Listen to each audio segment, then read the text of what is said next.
ஆதிரா ஜங்ஷனுக்கு உங்களை வரவேற்கிறேன். இதுவரைக்கும் தொடர்ந்து ஆதரவளித்துக் கொண்டிருக்கும் உள்ளங்களுக்கு நன்றி. இன்னைக்கு ஆதிரா ஜங்ஷனில் ரெஸ்டாரண்ட் ஸ்டைலில் பட்டர் சிக்கன் எப்படி செய்கிறதுன்னு பார்க்க போகிறோம். இது வரைக்கும் நம்ம சேனலை சப்ஸ்கிரைப் பண்ணாதவங்க சப்ஸ்கிரைப் பண்ணிவிட்டு பெல் ஐக்கானை ப்ரெஸ் பண்ணிவிடுங்க. இந்த பட்டர் சிக்கன் செய்கிறதுக்கு நான் 7 தக்காளி எடுத்திருக்கேன். இதில் புளிப்புன்னு பார்த்தீங்கன்னா ரொம்ப அதிகம்லாம் இருக்காது. இந்த தக்காளியெல்லாம் நல்லா கழுவிட்டு 2 வெட்டி பாத்திரத்தில் போட்டு 1.5 டம்ளர் அளவு தண்ணி ஊற்றிட்டு மூடி வச்சு முதல்ல ஹை ஃப்ளேமில் வச்சுக்கோங்க. கொதி வரமும் மீடியம் ஃப்ளேமில் வச்சு 15 நிமிஷம் கொதிக்க விட்டு எடுத்து பார்த்தீங்கன்னா உங்களுக்கு தோல்லாம் நல்லா சுருங்கி வந்திருக்கும். அப்போ தான் உரிக்க ஈஸியாக இருக்கும். அதுக்கு தான் 2 கட் பண்ணி போட்டது.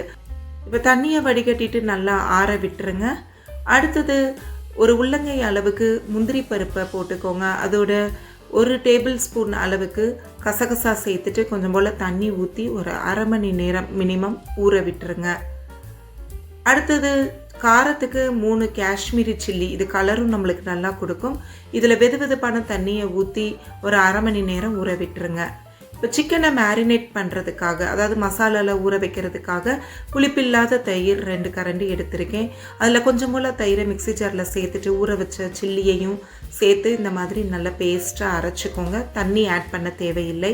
இப்போ அதோட 1 டேபிள் ஸ்பூன் சீரகத்தூள், 1 டீஸ்பூன் கரம் மசால், 1 டேபிள் ஸ்பூன் இஞ்சி பூண்டு பேஸ்ட்டு, அரை எலுமிச்சம்பழச்சாறை சேர்த்துக்கோங்க.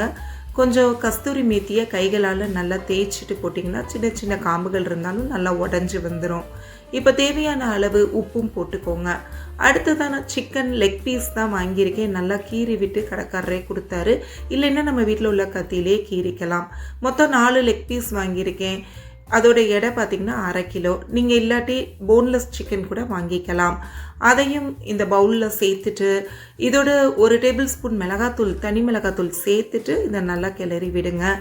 இப்போது இந்த கிளறின இந்த சிக்கனை ஊற வைக்கணும். மேக்ஸிமம் 1 மணி நேரம் ஊற வச்சுக்கோங்க. வெளியில் வச்சாலும் சரி, இல்லை ஃப்ரீசர் இல்லாமல் ஃப்ரிட்ஜில் வச்சுக்கலாம். இப்போ பாருங்கள், தக்காளி நல்லா ஆறிடுச்சு. நம்ம தோல்களை கைகளாலேயே ஈஸியாகவே உரித்து எடுத்துடலாம். ஏன்னா தோலெல்லாம் சேர்த்து போட்டு அரைச்சோன்னா நம்மளுக்கு சாஃப்டான கிரேவி கிடைக்காதுங்க. அது போக தக்காளியில் உள்ள விதைகளையும் நம்ம எடுக்கணும். ஸோ இந்த மாதிரி நீங்கள் தோலை உரிச்சிட்டு மிக்ஸி ஜாரில் சேர்த்து நல்லா அரைச்சிக்கோங்க. அந்த டொமேட்டோ சாரில் நீங்கள் கொஞ்சம் போல் தண்ணி கலந்து இந்த மாதிரி ஃபில்டர் பண்ணிங்கன்னா தான் ஈஸியாக ஃபில்டர் பண்ண முடியும். இந்த விதைகளை நம்ம டிஸ்போஸ் பண்ணிடலாம். பாருங்கள், நம்மளுக்கு நல்லா பியூராக சாறு கிடச்சிருக்கு. இப்போ நம்ம ஊற வச்சுருக்க முந்திரி பருப்பு கசகசாவை அந்த தண்ணியோடு சேர்த்து மிக்ஸி ஜாரில் நல்லா நைஸாக அரைச்சிக்கோங்க. அடுத்து கடாயில் 2 டேபிள் ஸ்பூன் அளவுக்கு வெண்ணெய் சேர்த்துக்கோங்க. 2 டேபிள் ஸ்பூன்னாலும் நான் நல்லா அதிகமாகவே எடுத்து போட்டிருக்கேங்க.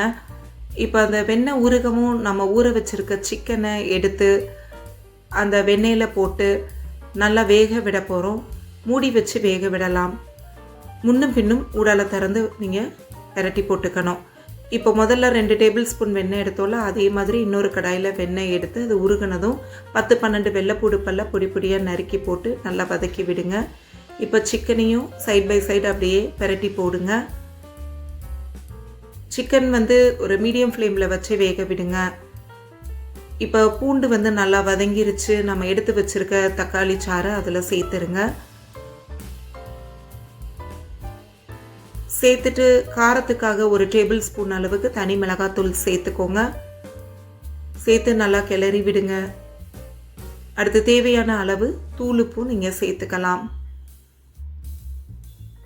இந்த தக்காளி பழத்தோட வாசனை, கொஞ்சம் மிளகா பொடியோட வாசனை எல்லாம் லைட்டாக போகிற அளவுக்கு கொதிக்கவும் நம்ம மிக்ஸி ஜாரில் அரைச்சி வச்சுருக்க அந்த முந்திரி பருப்பு பேஸ்ட்டை நல்லா சேர்த்துக்கோங்க.